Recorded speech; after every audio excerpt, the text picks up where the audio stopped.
미국 매사추세츠주 보스턴과 워싱턴 DC 인근에서 고급 성매매 조직을 운영하다 체포된 한인 조직이 연방 대배심에 기소된 가운데 이 중 30대 한인 남성의 얼굴이 지역 언론을 통해 처음 공개됐습니다. 케임브리지와 워터타운의 성매매 조직과 관련해 기소된 한인 용의자 3명 중 1명인 30세 이준명은 6일 열린 구금 심리에서 보석으로 석방됐습니다. 이준명은 주범인 이하나를 도와 성매매 홈페이지를 운영하고 버지니아주의 아파트와 성매매 여성을 관리한 것으로 나타났습니다. 이들 용의자 3명은 모두 무죄를 주장하고 있습니다. 법원은 이 씨에게 매사추세츠주를 벗어나지 말 것과 통행금지, 위치 추적장치 착용 등을 포함해 어떤 문제도 일으키지 말 것을 명령했습니다. 이날 자신의 변호인단과 함께 우스터에 있는 연방법원을 걸어나간 이 씨는 지역 방송국 기자의 질문에 어떤 답변도 하지 않았습니다. 하지만 이 씨의 변호를 맡고 있는 존 에마빌 변호사는 판사가 내 의뢰인을 석방하는 데 있어 올바른 결정을 내렸다면서 체포 당시 이 씨가 여권을 압수당해 도주 위험이 없으며 범죄 기록도 없다는 점을 강조했습니다. I think the judge made the correct decision releasing my client. 이어 이 씨가 이번 사건에 연루된 배경에 대해서는 이 씨를 직접 언급하는 대신 합법적으로 일할 수 없는 비자를 소지한 미국 내 체류자들은 생계 문제를 해결하기 어렵다고 애둘러 답했습니다.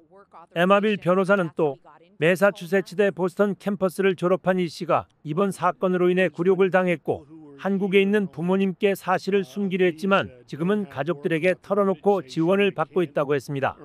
앞서 연방검찰은 한인 이하나와 이준명, 제임스 리 등 3명이 조직적 매춘과 돈 세탁 등의 혐의로 연방 대배심에 기소됐다고 밝혔습니다.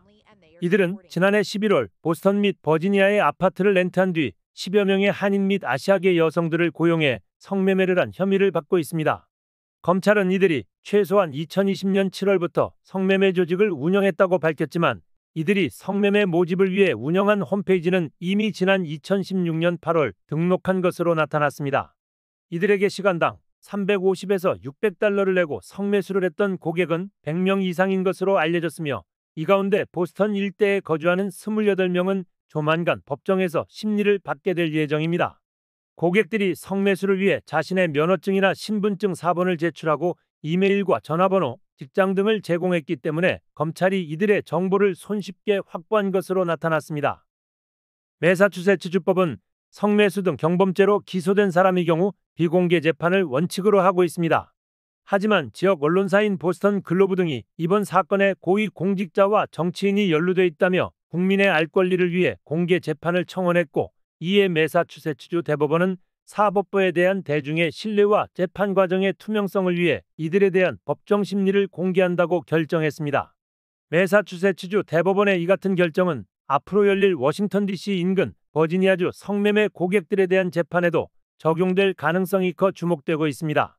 최근 LA 매거진은 버지니아주 고객 가운데 조 바이든 대통령의 차남인 헌터 바이든도 포함돼 있다고 보도했습니다. Smart News, True Story. 미국 뉴스는 아메리카 K.